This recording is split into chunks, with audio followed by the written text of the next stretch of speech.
Good morning, calculus students.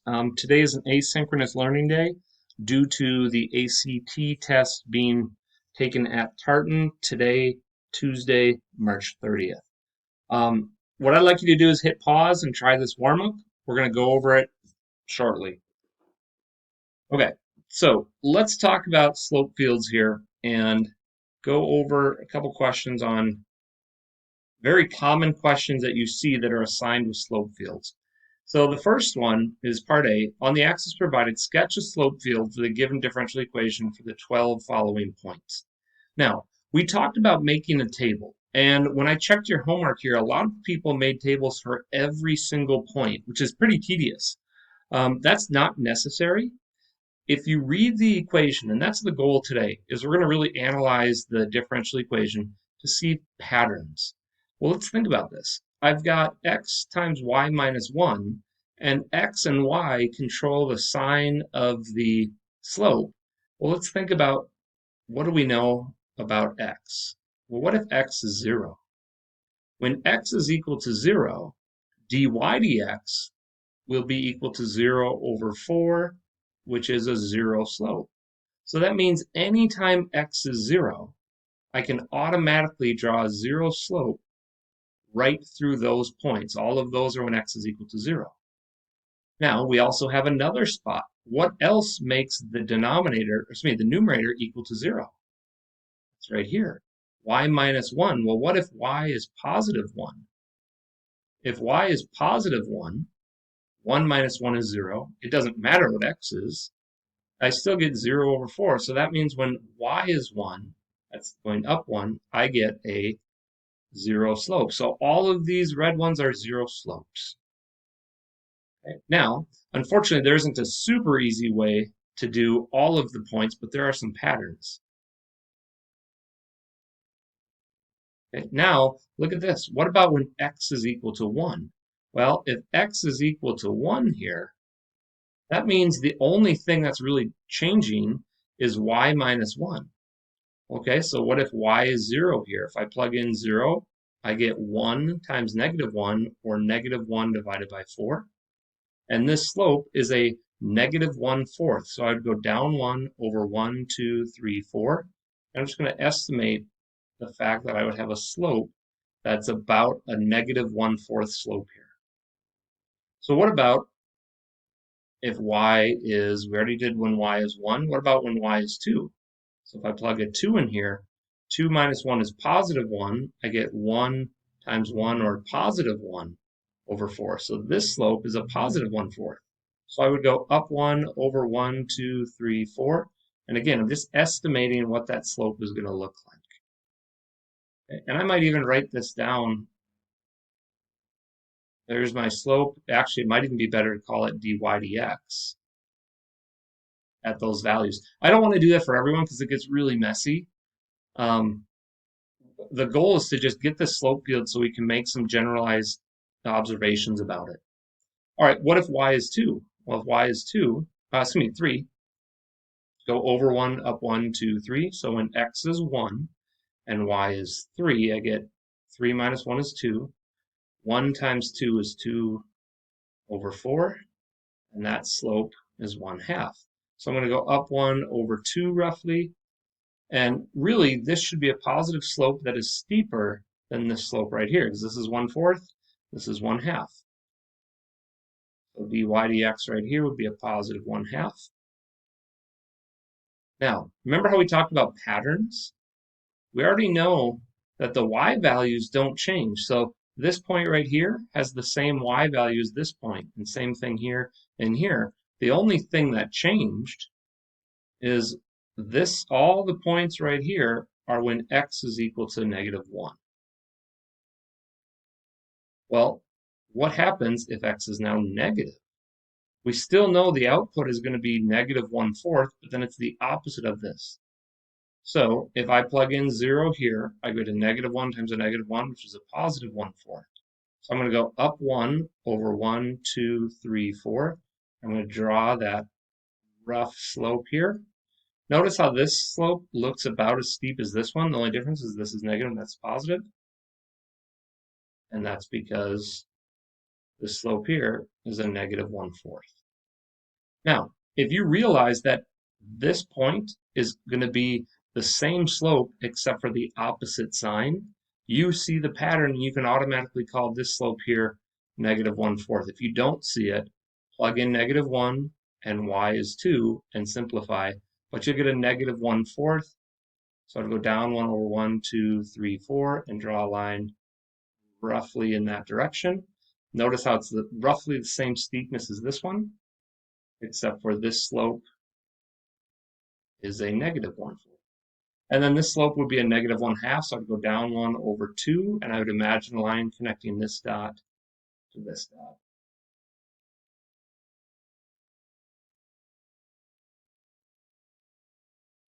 Okay, and there it is. There's part A. There's my slope field.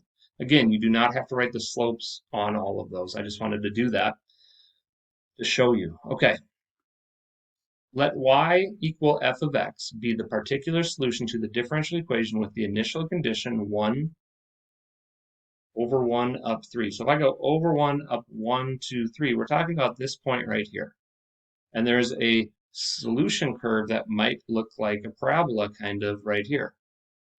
I'm not positive because I didn't graph more of this, but it might be kind of a little U shape right here.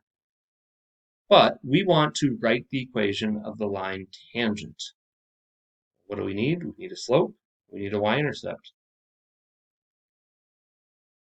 So I'm going to do part B down here. Anytime I want to write the equation of a tangent line, I need a point and a slope. They already gave me the point. Here's x1, here's y1. So we can fill those in. What do I need? I need the slope. What's another name for slope? dy dx. Where is that dy dx need to occur? At this point. Well, look at the slope field tells me that. What is the slope of the tangent line at this point? It is 1/2. So that's the reason why I actually put that number right there, is the slope of this line, dy dx, is 1/2. And then you have your point, x1, y1. You're basically done. Now, we have to read the question all the way to finish it, but plug in what I know. So y1 was 3, x1 was 1, and dy dx, or the slope at the given point, 1, 3, is 1/2. If you didn't write it down, all you would do is plug 1 in here, 3 in here, and simplify, and you would get 1/2 as your slope. Now, if that was all the question would ask, I would stop right there. But it doesn't. It says now, use the tangent line approximation to estimate the value at 1.4.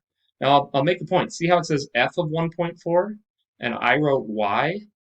Well, at the beginning of this problem, they said, let y equal f of x. So this y is the same as f of x. So I'm going to distribute and solve, and just basically solve for y here. So I'm going to distribute a 1/2 first. And then I'm going to add the 3 over to this side.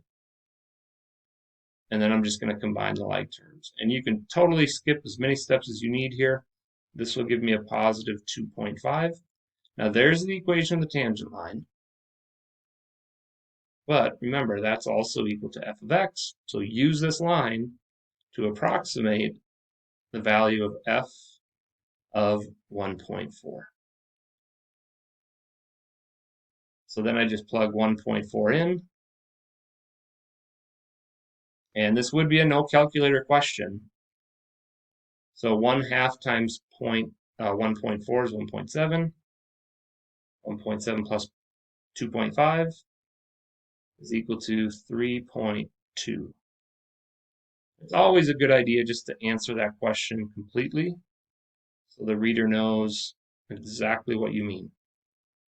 Our approximation for f of 1.4 is 3.2.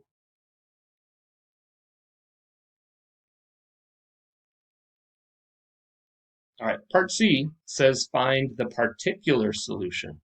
Notice how the word particular solution came up, but it didn't say find. This is how I know to find the particular solution. And when we do that, we need to separate the variables. So I'm going to take the differential equation that was given above. We're going to take this dy dx, and I have to separate the variables first, take the antiderivative and find c, and then use the initial condition to finish the problem.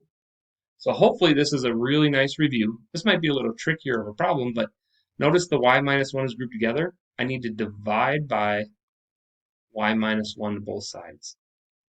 And that'll move the y minus 1 over to the left side, but it's in the denominator. And then I get x divided by 4. Now remember that divide by 4 is the same as x to the 1/4.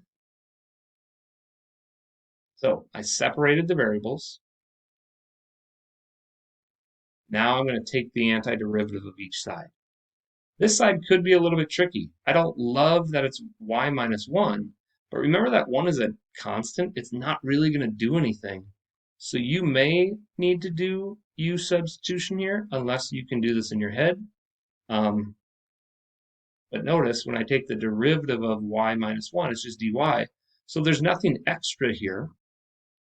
When I do u substitution, I'm just going to have 1 over u, and then du is going to replace dy, and there's nothing lost. So we'll take the antiderivative of u, which is the natural log of the absolute value of u, and then remember, anytime you have u, you go back and rewrite what u originally was. Okay. Now I have to do the antiderivative of this. The 1/4 is a constant, so I'm just going to pull that 1/4 out. And you don't need to rewrite this, but so I'll take the antiderivative. I get 1/4, and then x, this would be x squared, but if I have an x squared, I got to put a 1/2 out in front, plus c. And then it's a weird looking 4, but 1/4 times 1/2 is 1/8, plus c. Now, here's the moment where we see c appear for the first time with the original y value. Not the u, but the y. So now I got to use the initial condition right here, 1, 3, and plug it in for x and y. So hopefully this is, once you get to this point, I hope this is pretty routine and you guys feel really confident in this.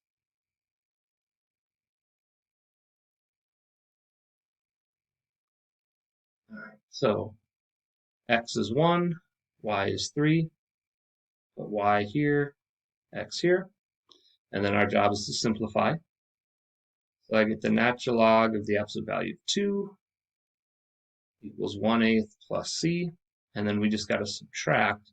Now technically I don't need the absolute value because 2 is positive, so I can just leave that as just ln of 2 minus 1/8.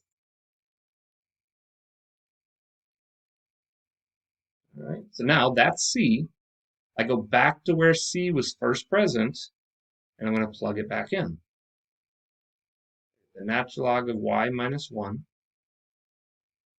equals 1/8 x squared plus c.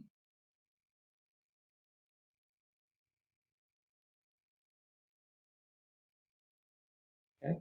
Now notice, where did it say? Find the particular solution y equals. We need to solve for y. So I'm not done here. You need to use your algebra and solve for y.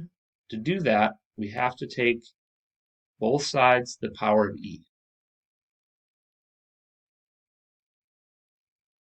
Okay. And when you do that, e and ln reduce out. I'm left with the natural log of y minus 1. And then, now here's a hint. You don't get any extra points for simplifying this. This isn't a multiple choice question, so just leave it, because you don't need it in a more simplest written form. That was poor grammar. Okay. So all I have to do now is think, well, wait a minute, absolute value. Is my answer going to be positive or negative? Well, notice how this is a positive 3. And when I plug numbers in, I can only get positive numbers from e to the power, because e is always above the y-axis, x-axis. So this answer is going to be positive, which means we don't have to worry about the absolute value. And I'm going to add 1 over to the other side.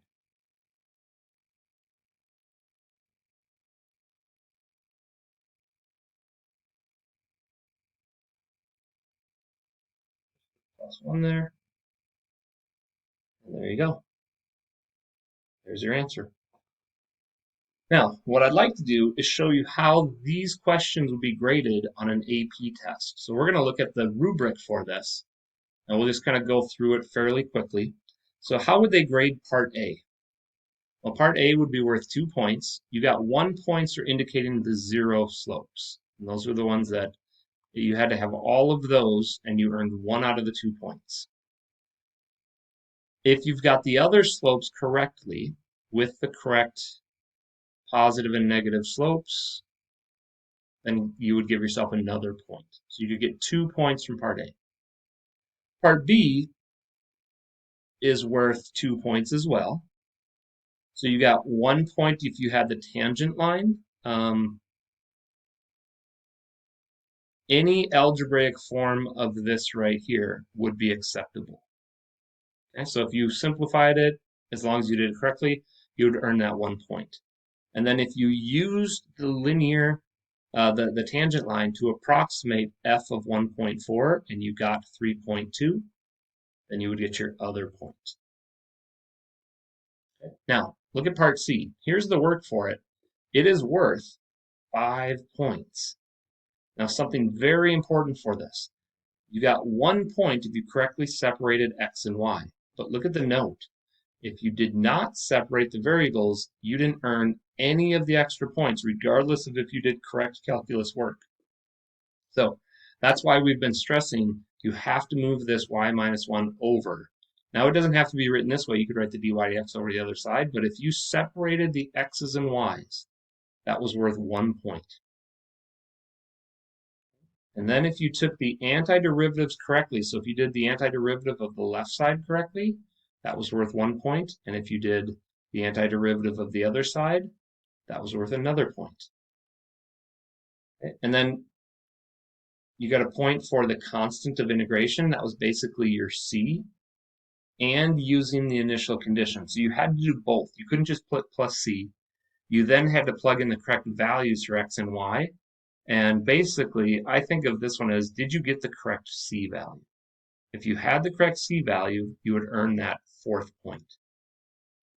Okay? And then the final point was, did you solve for y at the end? So did you plug this c back in, do the algebra, and get any type of algebraic equivalent to this expression? Notice, we didn't get this answer. We got one that was similar to it, but we left it, and that's completely fine. You don't get any extra points for simplifying. So if you think you're going to make a mistake, just leave it. All right, so that's a 5-pointer. Notice it said you got a 3 out of 5 if you didn't put a plus c. So if you didn't do the plus c and solve for c, you couldn't earn the last 2 points. You got the first 3, but you couldn't earn the last 2. All right, here's a little warm-up. I want you to hit pause. Try this one. It's a little tricky, but try it. It's a multiple choice question. And we're going to analyze it right now. Now, what do we want to look at? I want to look for 0 slopes. See how I have 0 slopes here? Because those are that's when dy dx is equal to 0. Well, what's true when dy dx is equal to 0? That means I'll never be able to cross that line because the slope is 0 all the way across, which tells me there's a horizontal asymptote right here. Now, if you look at, there's another one down here. Dy dx is equal to 0 down here as well. These are horizontal slopes, which tells me there's a horizontal asymptote. So I know I'll never cross this line or this line. Now, there might be something else right here that's really hard to tell. So what do we want to look at? We know that this is the equation whenever y is equal to 0. Shown above is a slope field for the differential equation. Here's my function. What if y was 0? If I plug in 0 here and here, I don't care what this is, 0 times anything. I know whenever y is 0, I will have 0 slopes here as well. So that means there's another horizontal asymptote. Okay. So then it says, well, what if y equals g is the solution to the differential equation with the initial condition? So that tells me if I drew a curve on here, that would be g. but g goes through the point -2, -1. Now I don't know exactly where that is, but let's just estimate it might be about right here. So if that's my point, I can estimate the solution curve following the slopes. And notice I'm going to follow these slopes. I'm basically parallel to the ones around it, and I change as they change.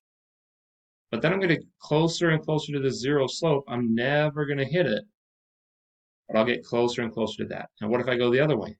I'm going to be parallel to the slopes near it, and my pen is not drawing perfectly, so this is not the best estimate. But then as I get closer, I'm going to flatten out and go this way. So the question then asks me, if this blue line is g, what is the limit as g goes to infinity? So as I go to the far, far right, where is this graph headed? It's headed closer and closer to the horizontal asymptote of y equals 0, right there. That was supposed to be a smiley face. Okay, last page. One of the things I want to make sure you're all aware of is how do I analyze slope fields and differential equations? How do I know what the slopes are going to be before I even look at the graph? So how do I know if something is positive, negative, undefined, or 0?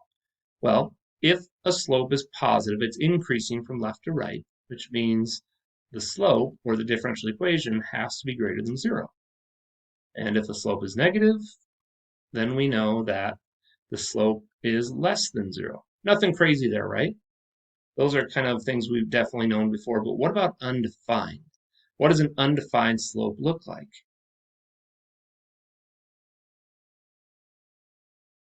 That's a vertical tangent line. And what does a vertical tangent line have as a slope?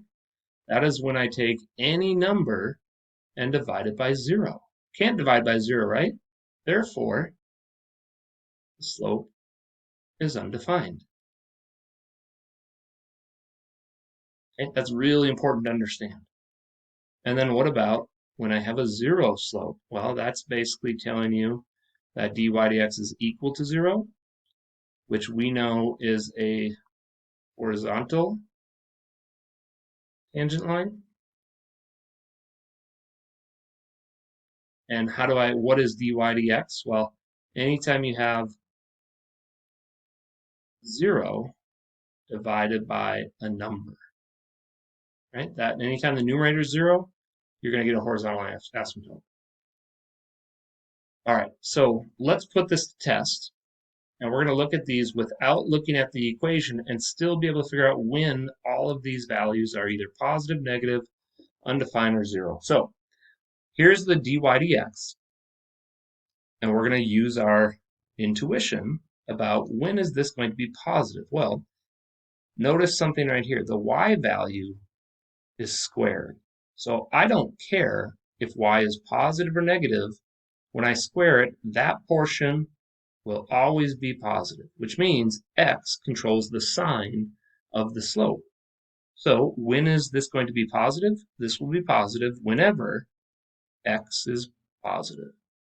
However, we do have to say that y cannot equal 0, right? If y was 0, that would overpower the sign, and your answer would be 0. So you do have to just add that in, y cannot be equal to 0. Well, same thing's true for negative. If x is negative, so if x is less than 0 and y is not 0, then that's going to result in a negative slope, or a negative dy dx. So what about undefined? Well, the only way I can get something undefined is if I'm dividing by 0 or I take the square root of a negative number. And in this case, I don't have division, it's just a product. So for this specific problem, it will never happen. There are no spots at which this dy dx is going to have a vertical tangent. So what about 0? Well, this is going to be 0 whenever x.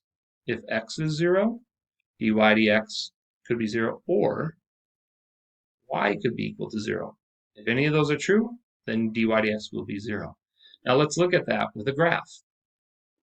I'm just going to double check here's the dy dx slope, the slope field. So where do I have positive slopes? When are they increasing? They're increasing anytime x is greater than 0. So anything to the left of the y-axis is positive, except for that's not true when y is equal to 0, right? So then when am I negative? Slopes are negative to the left of the y-axis. Notice all these slopes are decreasing.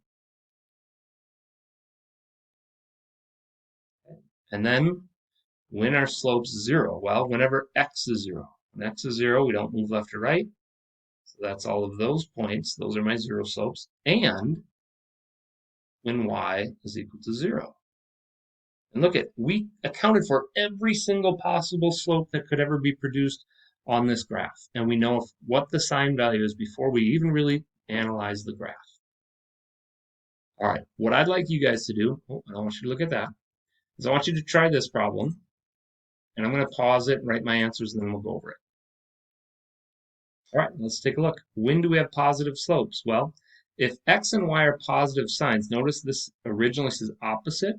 So if x is positive and y is positive, that's going to result in a negative answer. So I kind of answered this question first. When x and y are the same, then you're going to get a negative answer because of this opposite.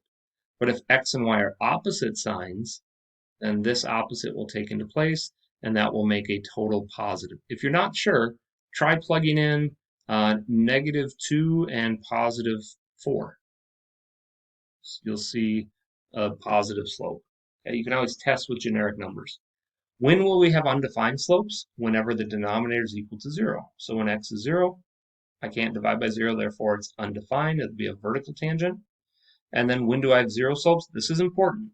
It's true whenever the top is equal to 0. However, y is equal to 0, but x cannot be equal to 0, because we know that that's undefined already. So let's look at a graph here. This is the slope field. And let's just check kind of the random points. So when is it going to be positive? When x and y are opposite signs. So if I go over positive direction, I got to go down. So that's when x is positive and y is negative. Notice those are all increasing slopes, so it's positive here. And then when x is negative and y is positive, see how all of those slopes are greater than 0. Well, what about when we have negative slopes? Whenever x and y are the same sign. So if I go over to the right and up, that means x and y are the same, but my result are negative slopes.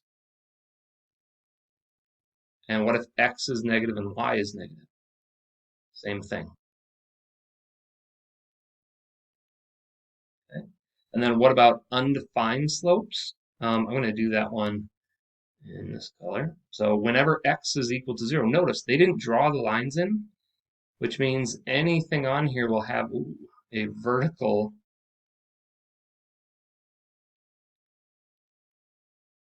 anything on there will have a vertical slope or a undefined slope.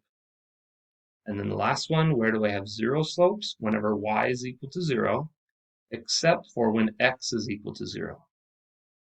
So hopefully visualization helps. All right, one last one. Why don't you guys try this right here? Same thing, except for there's a lot more going on. All right, let's take a look. So with this problem, when do we have positive slopes? Well, notice x minus 1 is squared. So whatever this turns out to be right here will be squared. So this portion is always going to be positive, which means the sign of dy dx is controlled right here. So anytime y is less than negative or greater than -3, so if I have -2, -1, 0, that's always going to result in a positive answer. So we know we have positive slopes whenever y is greater than -3, but notice the little caveat, x cannot equal 1, right? If x is 1, then I already have a 0 slope here. So just you have to throw that in there to rule out that extra 0 slope. When is this value going to be negative? Well, we already know that dy dx is going to be positive anytime you plug an x in. So that means that when will this part be negative? Now, if you're not sure, you could always do this and say, when will this portion be less than 0, and then just solve. See how it says y is less than -3? And there it is. I could have done the same thing with the greater than symbol and solved, and that's how I did the positive one as well. All right, but notice x cannot be 1 for the same reason as above. When will it be undefined? Well, never, because undefined means we have to divide by 0. So we don't have to worry about that. And then when will we have a 0 slope? I could have a 0 slope when x is 1, or when y is -3. So I have those opportunities. Let's just look at what that looks like on the graph. Now I have a lot more points here just because, and maybe for fun, I'm going to do the 0 slopes first, just because I like the way that looks. So whenever x is 1, that means here's the x-axis. If I move over, anytime x is 1, here's my 0 slopes. Or when y is -3, so here's the x-axis, down 1, 2, 3, and you can see those are my 0 slopes. So when do we have positive slopes? Anytime y is greater than -3. So anything above this line is going to be positive slopes.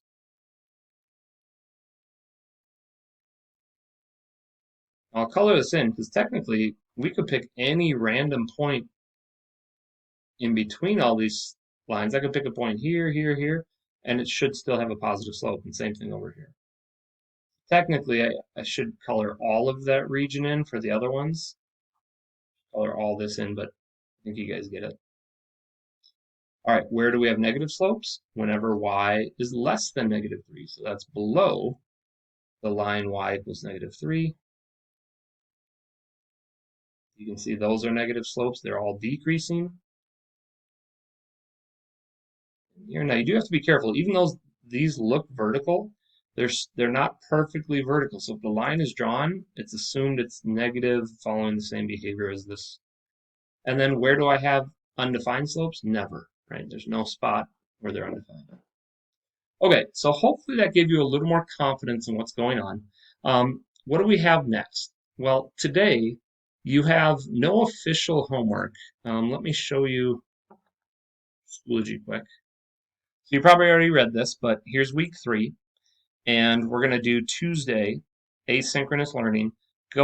This outline is the same thing in the Tuesday folder, so if you click here, I did put the attendance question. You have to answer the attendance question, and then watch this video, which you're currently doing, take notes, pause video to attempt the problems, then an optional review assignment, which is highly recommended. You can click right here, and it's just a PDF version. And then work on missing homework, and your last chance to do the missing homework is Sunday, April 4th.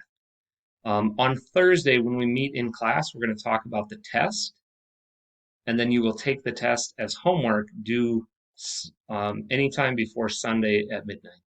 All right, that's all I have. Have a great day. Email me with any questions. Adios.